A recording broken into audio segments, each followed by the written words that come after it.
Hello student, good morning. आज हम पढ़ेंगे प्रेरक प्रसंग में पंडित महावीर प्रसाद द्विवेदी।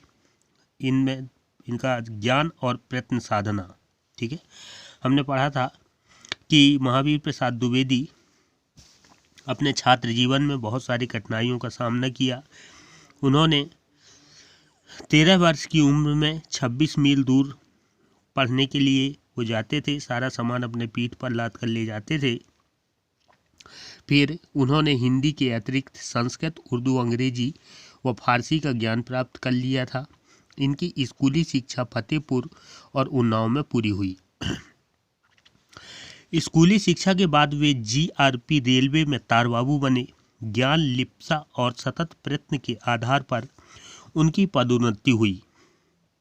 कुछ समय बाद उन्होंने रेलवे की नौकरी छोड़ दी और वे सरस्वती पत्रिका का संपादन करने लगे। उनके जीवन का ध्येय केवल साहित्य साधना ही नहीं बल्कि समाज की सेवा करना भी था।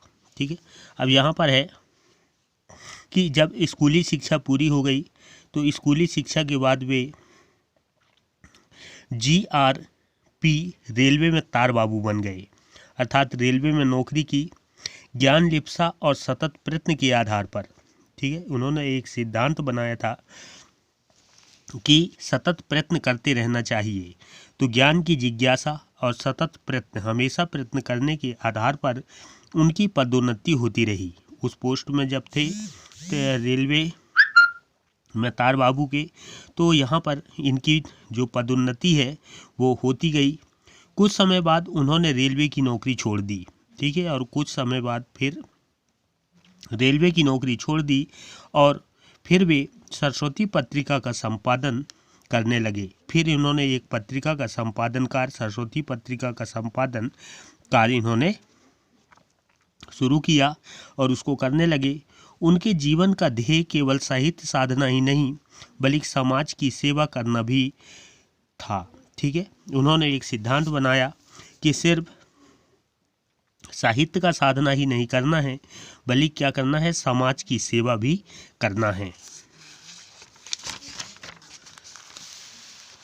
आगे है सेवा साधना। द्विवेदी जी का जीवन साहित्य शिल्प के साथ साथ संत स्वभाव का था। ठीक है, द्विवेदी जी के विचार सिर्फ मन की तरंगें भर नहीं थे, अपितु उनका समूचा जीवन इन्हीं भावों से ओतप्रोत था।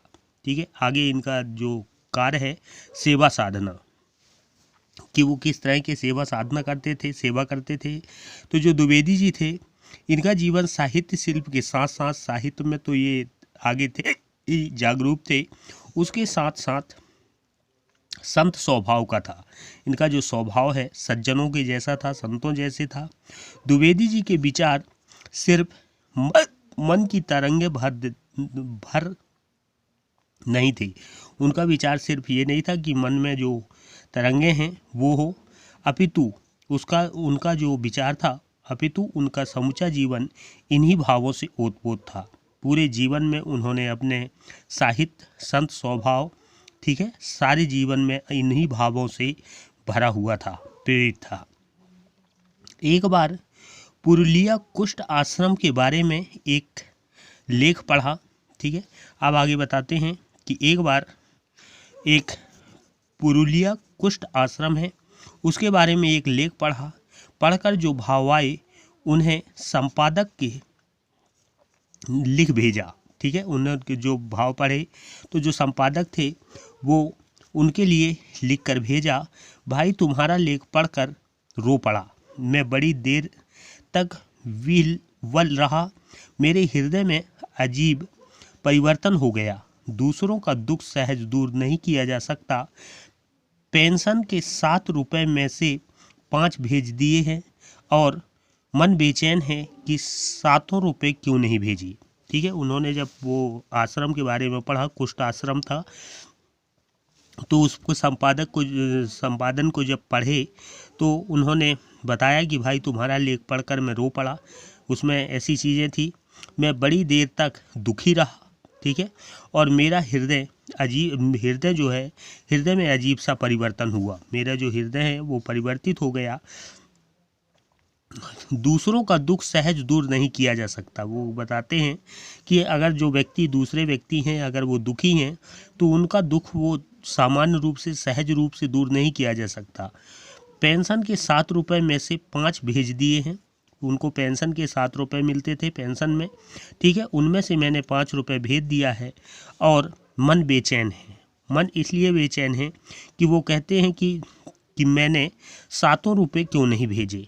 मेरे को जो भेजना था वो पेंशन के जो 7 रुपये हैं वो सब पैसे भेज देने थे, परंतु वो प्रश्न करते हैं कि मेरा मन बेचैन है, मैं 7 रुपये क्यों नहीं भेजा। ओके।